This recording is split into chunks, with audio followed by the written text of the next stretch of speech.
Hi welcome. இந்த வீடியோவில் ரொம்ப அழகான ஃபேமஸான இடம், நம்ம ரஜினி சார் எந்திரன் படத்தில் கிளிமஞ்சாரோ பாடலுக்கு ஆடின இடமான மச்சு பிச்சு பற்றி பார்க்கலாம். குஸ்கோவில் உள்ள சான் பெட்ரோங்கிற ட்ரெயின் ஸ்டேஷனுக்கு போய் அங்கிருந்து பெரு ரயிலில் ஏறி 4 மணி நேரம் ட்ராவல் செய்தோம். அது ஒரு விஸ்டோடோம் ட்ரெயின். ரொம்ப அழகான பெரிய விண்டோஸ் உள்ள விஸ்தாரமான ரயில். நம்மை கடந்து போகும் இயற்கையை ரசிச்சுக்கிட்டே போகும்போது நேரம் போவதே தெரியல. கடைசி ஸ்டேஷனான அகுவஸ் கலியந்தேஸ் வந்தவுடன் இறங்கி அங்கு ஒரு இரவு தங்கி மறுநாள் காலையில் அங்கிருந்து பஸ் மூலம் 45 நிமிஷம் ட்ராவல் செஞ்சு மச்சு பிச்சு போய் சேர்ந்தோம். இந்த ட்ரெயின் டிக்கெட் மற்றும் மச்சு பிச்சு என்ட்ரன்ஸ் டிக்கெட்ஸ் எல்லாம் ஆன்லைனில் 2 மாதம் முன்னாடியே வாங்கிடணும்.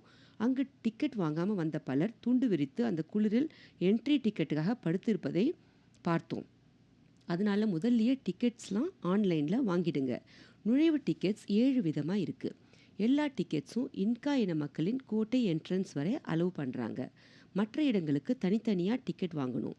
அந்த டீட்டெயில்ஸ் கீழே உள்ள டிஸ்கிரிப்ஷனில் கொடுத்துருக்கேன், பார்த்துக்கங்க. நாங்கள் சர்க்கியூட் 1 மற்றும் மச்சு பிச்சு மலை ஏறுவதற்கு டிக்கெட் வாங்கியிருந்தோம். என்ட்ரன்ஸ்லேருந்து கொஞ்சம் ஸ்டீப்பான பாதையில் 20 நிமிஷம் நடந்தால் காட்ஸ் ஹட், அதாவது காவலர் குடிசை வருது. அவர்களின் கோட்டையை இங்கிருந்து தான் பாதுகாத்து இருக்காங்க. அதற்கு பின்புறம் உள்ள பெரிய பாறையில் தான் அவர்கள் இனத்தின் பெரிய மனிதர்களின் உடம்பை பதப்படுத்தி, அதாவது மம்மிஃபை செய்துள்ளார்கள். இந்த இடம் பார்ப்பதற்கும் ஃபோட்டோ எடுக்கிறதுக்கும் அவ்வளோ அழகான ஒரு இடம். இங்குள்ள புல்வெளியில் அந்த ஊரில் உள்ள அல்பேக்காஸ் லாமாஸ்ங்கிற விலங்குகள் புல் மேய்வதை பார்க்க முடியுது. இந்த கோட்டையில் 150க்கும் மேலான கட்டிடங்கள் உள்ளன. வீடுகள், குளிக்கும் இடங்கள், கோயில்கள், சரணாலயங்கள் உள்ளன. இந்த இன்காவின் நகரத்தை யுனெஸ்கோ வேர்ல்டு ஹெரிட்டேஜ் சைட்டாக 1983 அறிவித்து பாதுகாத்து வராங்க. இது உலகின் 7 அதிசயங்களில் ஒன்றாக 2007 அறிவிக்கப்பட்டுள்ளது. இன்கா இன மக்களின் கட்டடக்கலை மிகவும் உயர்ந்தது, வலிமையானது. அவர்கள் ஆஷ்லர்னு ஒரு டெக்னிக்கை பயன்படுத்தி இருக்காங்க. அதாவது கற்களை கட் பண்ணி அப்படியே கேப் இல்லாமல் ஃபிக்ஸ் பண்ணியிருக்காங்க. நடுவில் எந்த பூச்சும் இல்லை. அதனால் இப்போவும் அப்படியே ஸ்ட்ராங்காக நிற்குது.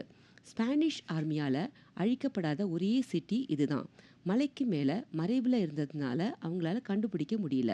1911 ஏல் யூனிவர்சிட்டி ப்ரொஃபஸர் ஹிராம் பிங்கம்னு ஒருத்தர் தான் இது தொலைந்து போன இன்கா சிட்டியை கண்டுபிடிச்சிருக்காரு. இந்த சிட்டி மெயினாக வானத்தை பற்றி ஆராய்ச்சி செய்யவும் பல மத சடங்குகள் செய்யவும் இன்கா இன மக்களால் உருவாக்கி இருக்காங்க. கோட்டையை சுற்றி பார்த்த பின் மச்சு பிச்சு மலை உச்சிக்கு போக ஏற ஆரம்பித்தோம்.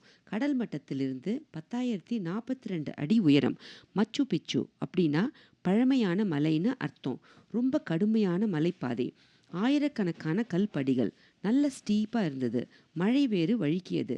கண்ணுக்கு எட்டிய தூரம் வரை படிகள். அங்கு கஷ்டப்பட்டு போன பின் ஒரு திருப்பம். மீண்டும் கண்ணுக்கு எட்டிய தூரம் வரை படிகள். முட்டி வலித்தது. குளிர் ரொம்ப அதிகமாக இருந்தது. கண்ணில் கண்ணீர் வந்துடும் போல இருந்தது. விடாமுயற்சியோட 3.5 மணி நேரம் ஏறி மலை உச்சியை அடைந்தோம். 2 பேர் மட்டுமே அங்கு இருந்தார்கள். அவர்களும் ஃபோட்டோ எடுத்துக்கொண்டு கீழே போய்விட்டார்கள். நமக்கு மட்டும்தான் மலை உச்சி. அப்படி ஒரு அழகு. எங்கு பார்த்தாலும் மலை, ஆழ்ந்த அமைதியான பள்ளத்தாக்குகள், தூரத்தில் ஆர்ப்பரித்து ஓடும் உருபம்பா நதி, நம்மை தொட்டு செல்லும் மேகங்கள், மேகங்களுக்குள் நாம். ஒரு பெரிய சாதனை செய்த திருப்தி. உடலின் ஒவ்வொரு அணுவும் சந்தோஷத்தில் குதிப்பதை உணர முடிந்தது. ஒரு பேரானந்தம், கண்களில் கண்ணீர். ஆனால் இந்த நட கண்டிப்பாக அது ஆனந்த கண்ணீர். மனம் கொள்ளா சந்தோஷத்தோட திரும்பி நடந்து என்ட்ரன்ஸ்க்கு வந்து அடைந்தோம். உங்களுக்கும் ஒரு ஆப்பர்ச்சுனிட்டி கிடைக்கும்போது கண்டிப்பாக பெரு போயிட்டு வாங்க. இந்த வீடியோ உங்கள் எல்லாருக்கும் ஏதாவது ஒரு விதத்தில் யூஸ்ஃபுல்லாக இருக்கும்னு நம்புகிறேன். This is Kavitha Venkata signing off. Thanks for வாட்சிங்.